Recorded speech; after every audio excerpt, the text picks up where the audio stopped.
Hai, hello, salam sejahtera Malaysia. Selamat datang ke channel Fels Lifestyle. Terima kasih kerana terus setia dan terus bersama di dalam channel ini.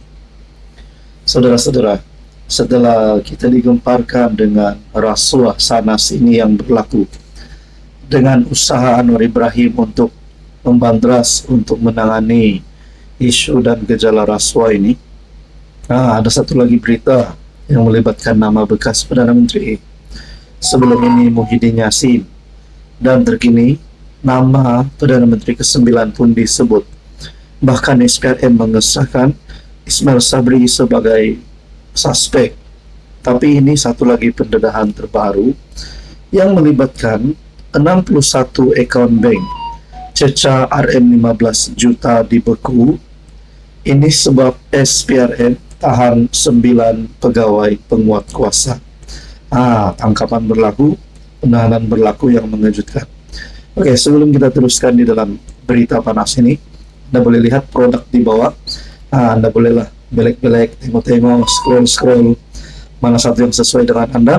Harga amat berpatutan. Silakan shopping. Oke, baik saudara-saudara. Sebanyak 61 account bank membabitkan kira-kira RM15 juta yang dikaitkan dengan operasi sisa elektronik haram dibekukan dalam Op Hazard baru-baru ini. Menurut Timbalan Ketua Pesuruhjaya Operasi SPRM, Datuk Seri Ahmad Kusairi Yahya, pihaknya juga telah menahan 26 individu, termasuk 18 pemilik dan pengarah syarikat. Kami juga menahan 9 pegawai penguat kuasa yang disyaki melindungi pusat pengumpulan sisa elektronik haram, katanya pada sidang media di Ibu Pejabat SPRM. Beliau berkata, pegawai penguat kuasa terbabit melindungi pusat berkenaan daripada dikenakan tindakan membolehkan mereka beroperasi secara haram. Pemilik syarikat juga sudah direman dan kami sedang memohon lanjutan reman mereka. Siasatan masih diteruskan, ujarnya. Jelasnya, SPRM telah mengenal pasti rangkaian antara kilang memproses sampah e-waste di Segamat, Johor dan Teluk Panglima Garang, Selangor.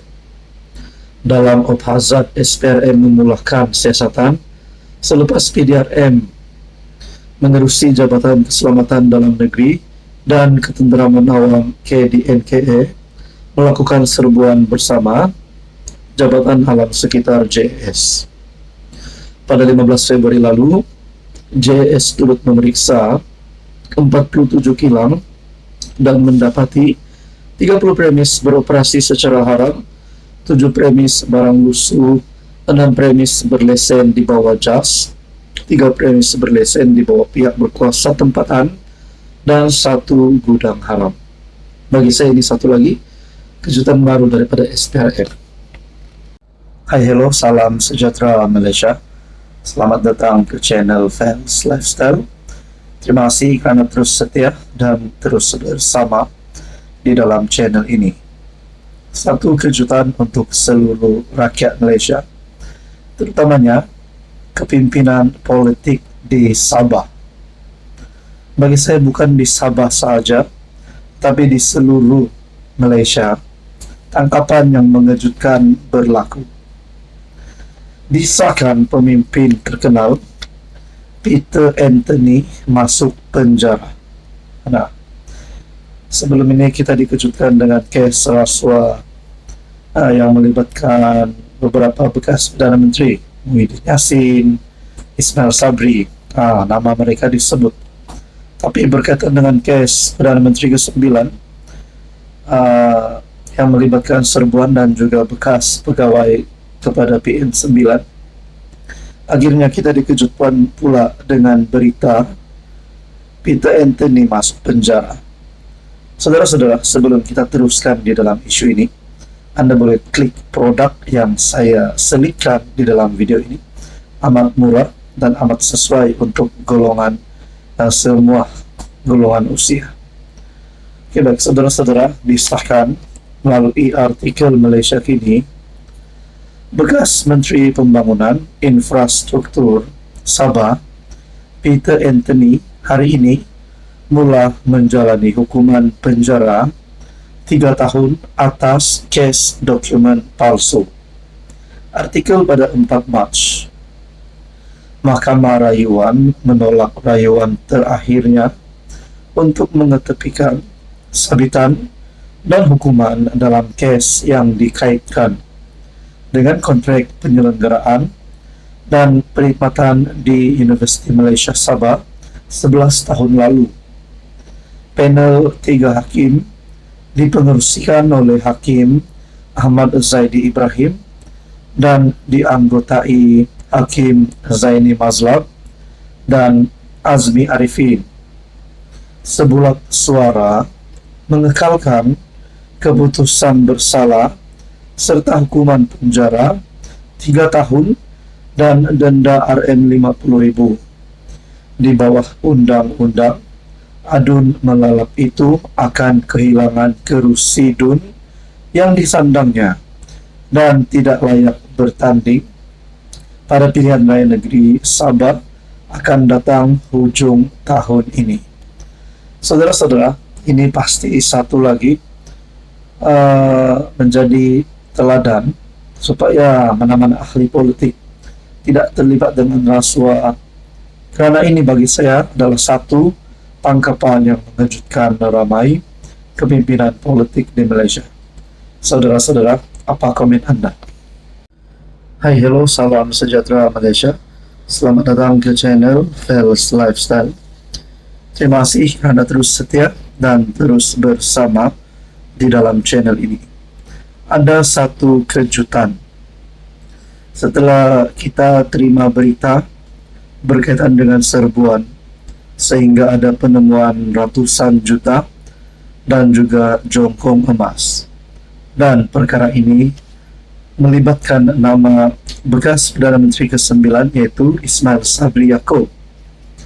Akhirnya dikaitkan pula dengan satu sumber yang saya lihat daripada tulisan Harapan Daily, dikaitkan pula dengan dana yang dikumpul ataupun uang ini dikumpul untuk proyek Tembok Atap 2. Adakah di sini sebenarnya Ismail Sabri dan mungkin ada ahli parlimen UMNO yang coba untuk berpaling tada dan menggunakan dana ini untuk menjayakan proyek Tembok Atap 2. Tembok Atap adalah istilah yang digunakan oleh Presiden PAS Tan Sri Abdul Hadi Awang.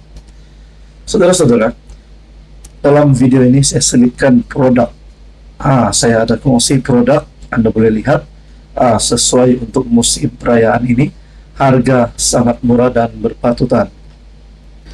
Dalam satu tulisan daripada Harapan Daily bertarik 4 Mac, bagaimana uang RM170 juta boleh terdedah. Ini adalah antara spekulasinya. Pelbagai andaian telah dibuat oleh pelbagai pihak. Bagaimana SPRM boleh menjejak simpanan uang tunai 170 juta dan jongkong emas di sebuah safe house yang dikaitkan dengan Perdana Menteri ke-9. Ada yang kata ia berlaku kerana ada pegawai yang berpaling tada. Ada juga yang berkata kerana kecekapan intipan SPRM, dan ada juga yang berkata ia adalah hasil dari kesilapan pasukan Datuk Seri Ismail Sabri sendiri. Namun yang paling menarik adalah dakwaan yang berlaku akibat dari kesilapan pasukan Ismail Sabri yang tidak sabar mahu menukar wang tunai itu ke dalam bentuk aset. Kabar angin tersebar kononnya seorang bekas pegawai Ismail Sabri telah membeli sebuah banglo dengan harga RM20 juta secara tunai. Apabila pembelian tersebut secara tunai dengan jumlah yang besar, ia menyebabkan LHDN tersedar mengenainya dan siasatan akan dibuat. Malangnya, setiap pindah milik harta harus melalui LHDN. Selain dari itu, menurut sumber, wang ini dikumpulkan Untuk proyek Tebuk Atap 2. Tebuk Atap 2 adalah proyek untuk membolehkan kerajaan Madani dijatuhkan melalui undi tidak percaya di parlimen. Mereka mensasarkan sekurang-kurangnya 10 MP UMNO lagi untuk dibeli untuk membolehkan mereka ada cukup jumlah untuk membuat undi tidak percaya di parlimen.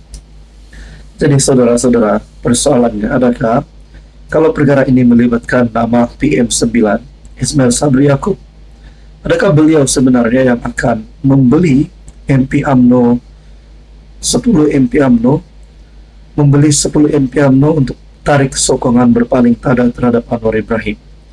Nah, semua ini menjadi persoalan bagi seluruh rakyat Malaysia. Apa komen Anda?